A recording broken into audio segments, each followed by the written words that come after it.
Other side tangent then. He's trying to take people to Mars. He said something like he needs 100,000 people or 1 million people, it was one of those numbers, to go in order to be able to recreate sustainable society over there. That's what he said. That when? That's my question. Are we going to be alive for this? Because if we have money, I'd like to go. that was the question.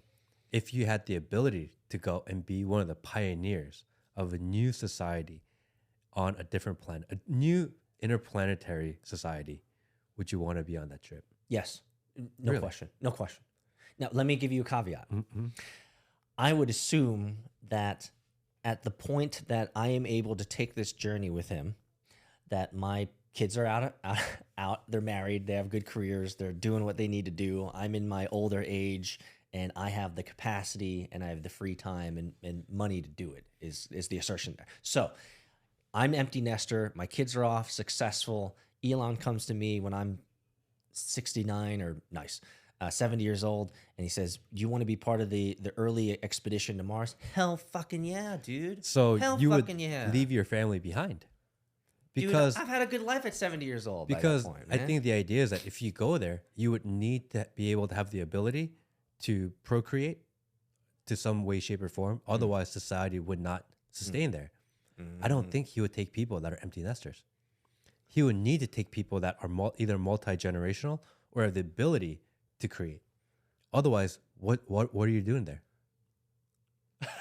Right? Because the idea is Matt's fucking up my dreams here. He's making it all logical and rational, like these two Asians here, man. because the idea is that You're you're, messing up going my there dreams, to bro. recreate society Fair enough. Okay, so as a 70-year-old, I'm probably not on the list. Yeah. So I would not be on the list because I would be old and gray, feeble, and what strapping young lady would want to procreate with me? Or maybe they would. Maybe they would. Maybe if it's money. So the idea is that because someone asked him how much would it cost for somebody to go, and he said, I don't think the money is the issue, because even if you were to borrow the cost, once you get there, the jobs and the things that you would need to do, you can earn that money back. Plus, you'll be one of the first people on a new planet. Fair enough. Paying back whatever that cost is nothing. But also the amount of hard labor that you're gonna have to do. It's like you're gonna be grinding your ass building Correct. that civilization. Correct. But you would be one of the first people on a brand new planet. I mean, Which is crazy. When you said that, that's why no hesitation. I was like, of course. Yeah. If I'm gonna be living out my twilight years, man, send me to Mars. I can put in some work. I can do some stuff. Imagine being one of the first families ever in America. Like what that means for your entire history of your family and your life and the impact you have on the world. You know where my sick brain went? Is that if you're the first family in America, you probably got dysentery. You probably got the plague. You probably got your ass handed to you. Right? You probably got diseases. That may be true of the first people on Mars. Oh, shit. I mean, it's the unknown. It is. But to be there and to survive it would make you legendary. Legendary. Yeah. But it's a huge risk. I talked about this with my wife the other day. What'd she say? And she was like, what if we die? I said, that's the risk. What if we don't? What if we become legends? Exactly. And she was intrigued by that idea that you can be the first in something in life. And I think that idea and that thought alone will attract a lot of people that want more for them, that don't want to just die as a statistic, but want to die as a real piece of history. And that alone, people would be willing to take that risk. So let me ask you a question on that then. Does that matter to you? Does that matter to let me take a guess, or an educated guess. From my years of knowing you, I have never seen you as one who cares all that much about money. I've never seen you as one who cares about the fame. I've never seen you as one who cares about being an influencer or any of those social nuggets or social, celebrations or milestones or achievements. I've never seen you as someone who cares all that much about that. And so I'm curious about this, first on Mars. Is that something that you would care about? Is that something that would drive you? I think as a man, you have to consider it. Because what if you had the opportunity to change the history and the course of your progeny forever? And to not consider it, I think it's foolish.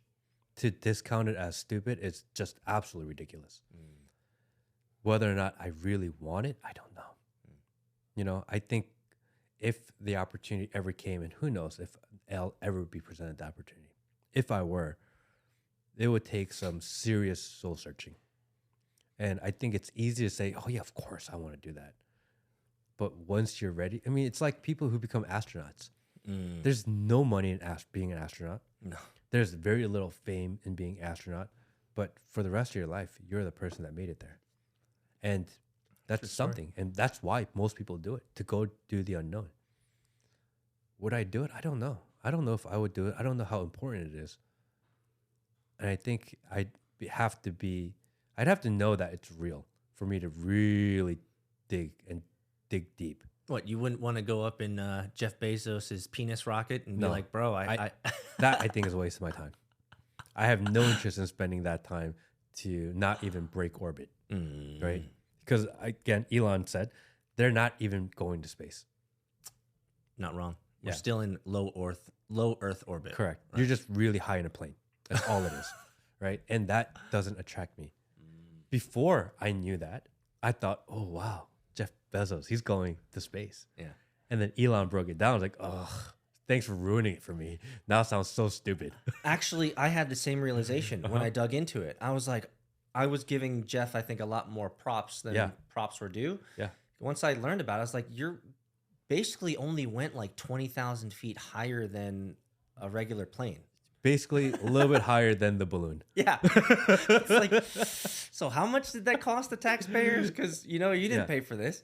So that was a kind of a huge letdown. And I almost feel like it was for him, that penis rocket was truly all ego.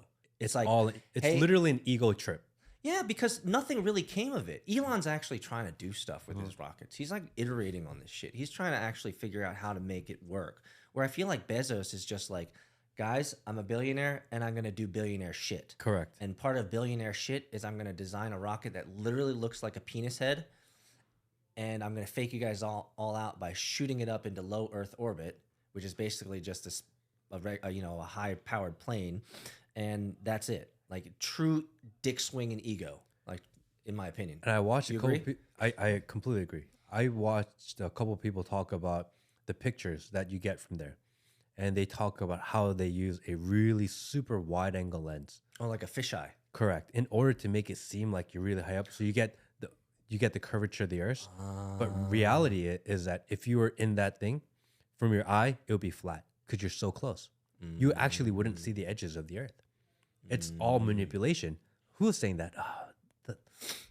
The guy that's been doing a lot of podcasts recently, a black guy, scientist. Neil deGrasse Tyson? Yeah. He was the one that went on that. He's like, dude, like you're not actually seeing anything. Yeah, he actually said that, I think. Yeah. I think from as far above the orbit as you are, it's literally like looking at the table. Yeah, exactly. There'd be no curvature to where you are. Every time I've taken a flight and it's been a clear day as far as the eye can see, and we're up, 45, 60,000 feet or something like that, cruising altitude, the whole world is just flat. It's just a table. Like you can't see any curvature, which is always interesting to me because I remember in science class they were talking about the curve is like, I forget, it's like 6 or 8 inches per every certain miles or something like that. And I always found that to be odd because whenever I was in a plane, especially when I was younger in high school and college, I always found that to be odd because I never felt like the plane was actually curving downward with the curve. So that was just always one of those things that I never thought too hard about, but it was always strange to me. I mean, we could go into flat Earth, but let's not. Is that where we're going? No, I don't want to. But it immediately got me thinking about flat Earth theory. Yeah, actually, now that he said that, I was like, oh shit, now we're getting into Alex Jones. Is Alex Jones talking about this shit? I don't know if